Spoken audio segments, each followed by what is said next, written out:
Okay, so this is our conference room, which is located on the main level and down the hall from the main Belmont entrance. It's 160 square feet and can accommodate a maximum of 10 people.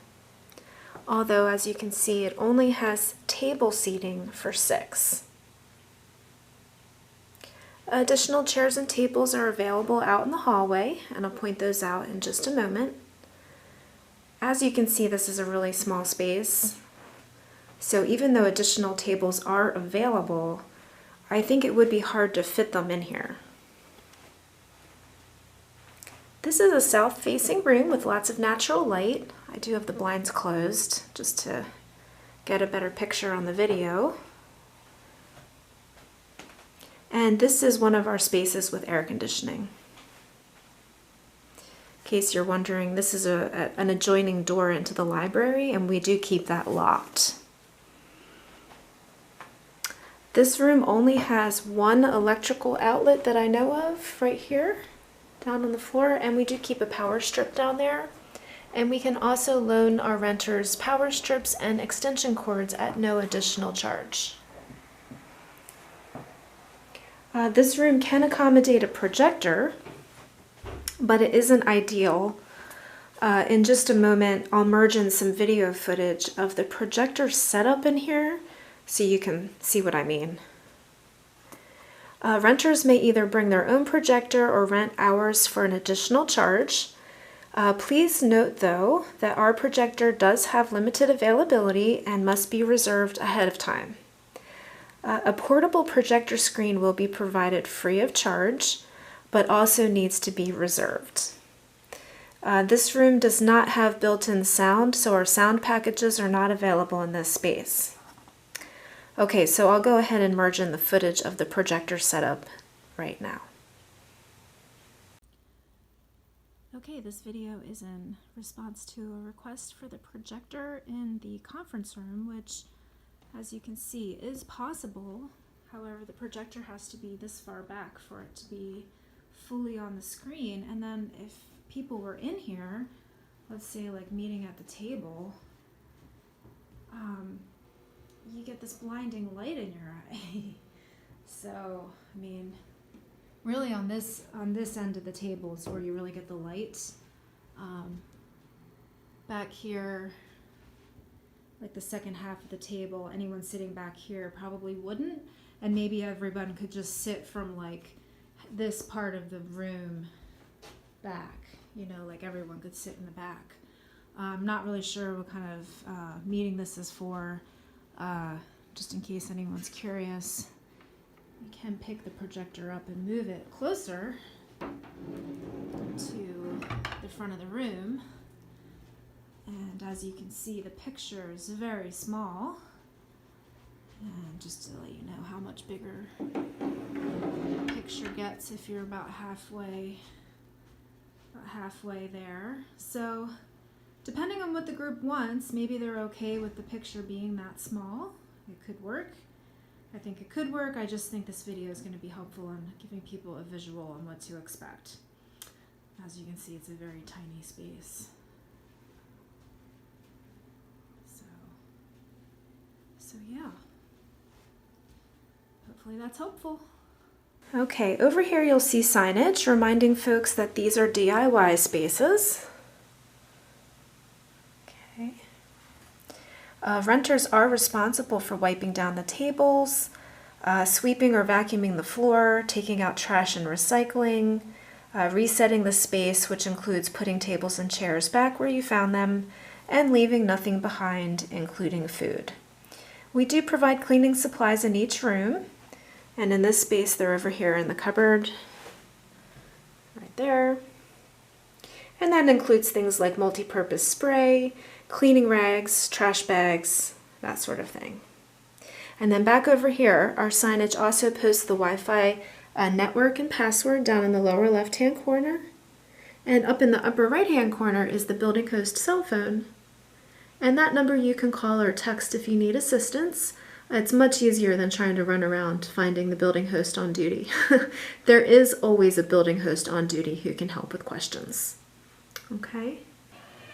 Okay, this goes for a couple of the rooms. So this would apply for Muir Hall and for the art space, the conference room, and the library. The tables and chairs for this level are in the hallway here. Muir Hall usually has 1 or 2 tables inside the room, but there are extras out here, and they can be used by renters to set the rooms up however they like. And there's also a rolling rack of chairs right here. So the size of these tables is, this is a 6 foot long, and I believe that's about maybe 2 feet wide. Those are also 6 foot long, and they're about 4 feet wide. This is 8 foot long and 4 foot wide. And then all these chairs here, they're just folding chairs, can be used, so grab these if you need them. Just be cognizant of stacking them correctly when you're done. And there's a little cheat sheet up there. And for renters who rent Muir Hall, please do use the chairs in the chair closet first before depleting the chairs from the rolling rack in case somebody's in the art space or down the hall in Copeland Commons. These are shared between a lot of different spaces. Now there are more tables in the building. They are downstairs, so if these tables all get used up, you will need to be prepared to carry tables upstairs, which isn't great, but it doesn't happen a whole lot, but occasionally it does. So a couple extra trash cans here. There's the carpet sweeper if you need to vacuum your floor. We also have a vacuum cleaner we can loan you. There are some extra cleaning supplies here in the hallway, mainly for staff because the rooms really have their own cleaning supplies. This is the building host office. There will always be a sign posted with whoever's on duty. I'm Laura. And the phone number to call or text if you need any help. And there's all of our pictures down there, so you can put a face with a name. Please don't hesitate to let us know if you need help. From this main level, there are restroom options downstairs and on this level. If you want to go downstairs, you would go through this stairwell down to the lower level, and there's a men's room and ladies' room down there. Over here, we are on the main level. We're walking by Muir Hall, heading out into the main Belmont lobby. This is the main Belmont entrance, which is the most convenient entrance for those spaces over there. There are stairs out here and a ramp. There's the stairs, and the ramp is over to the side. Okay, all 4 of these doors here are open to the public. Okay. When you enter in, you'll see the event board with the roster, what's on the schedule for the day, giving people an idea of where they need to go. There's also some maps here. That's our coffee shop in there, which I'll film later. And that is rented by Crema. When you're here, you can check out our community resources board. And then be aware there's another entrance that enters in on the main level. It's the 55th Avenue entrance, and it's on the other side of the sanctuary. It is an ADA entrance with a ramp and a hydraulic arm. So if this Belmont entrance is a little too hard for you, that's another option. And you would just walk through the sanctuary and over to your room. Okay, now if you need to take your trash and recycling out, which we do ask renters to do, you'll go this way. And this is the same for all of these rooms here on the main level, including Muir Hall right here. So what you'll do is you'll go this way, and just remember that the sanctuary is a throughway. So we're actually going to walk through the sanctuary. Okay. I'm also going to point out another restroom area. You'll see some signage here letting folks know that there are restrooms to the right, but also downstairs as well. Over here in this little nook, there are 2 private locking gender-neutral bathrooms. And then the dumpster and recycling station is outside the 55th Avenue door, right around this curve, and out this door. Keep in mind that this door has a hydraulic arm, so if you press the button, it will open the door for you. You'll take the ramp down, and you'll turn left, and that's our dumpster and recycling station down there on the left.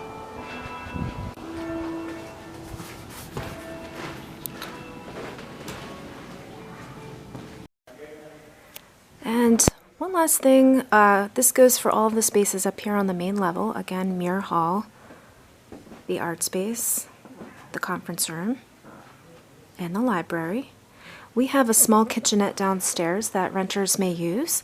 It's basically just a sink, a microwave, and a community fridge and freezer, which is first come, first serve. If you need to use that, you walk through the Belmont lobby here.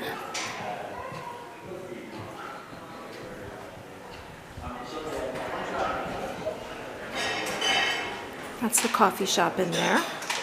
That's run by Crema. And we're headed for this gate here. You do want to let yourself through the baby gate and go down the stairs.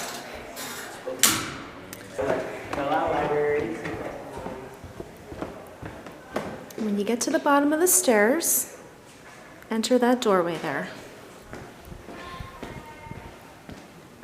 Not to be confused with our commercial kitchen, which is straight ahead, but the kitchenette is the first door on the right, and that is a complimentary space for anyone renting space here.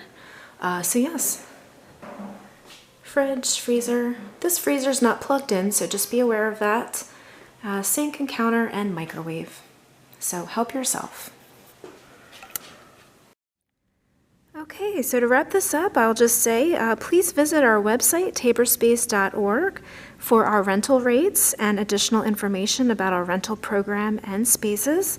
Please note that all the scheduling is handled in writing via our online rental inquiry form, which can be found on our website, taborspace.org.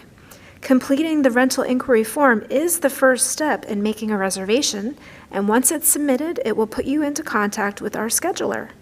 You will receive an email back letting you know if what you are requesting is available, and from that point on, the process is all done via email. This ensures we have a written record of all correspondence. When setting up a reservation, please include extra time for setup and cleanup in your reservation times, as there is no grace period before or after reservations. We respectfully ask that attendees don't arrive earlier than the reservation start time. If you are an organizer of your group, please kindly communicate this policy to everyone in your party. Thank you so much. If you have any questions, please call our office at 503-954-2610.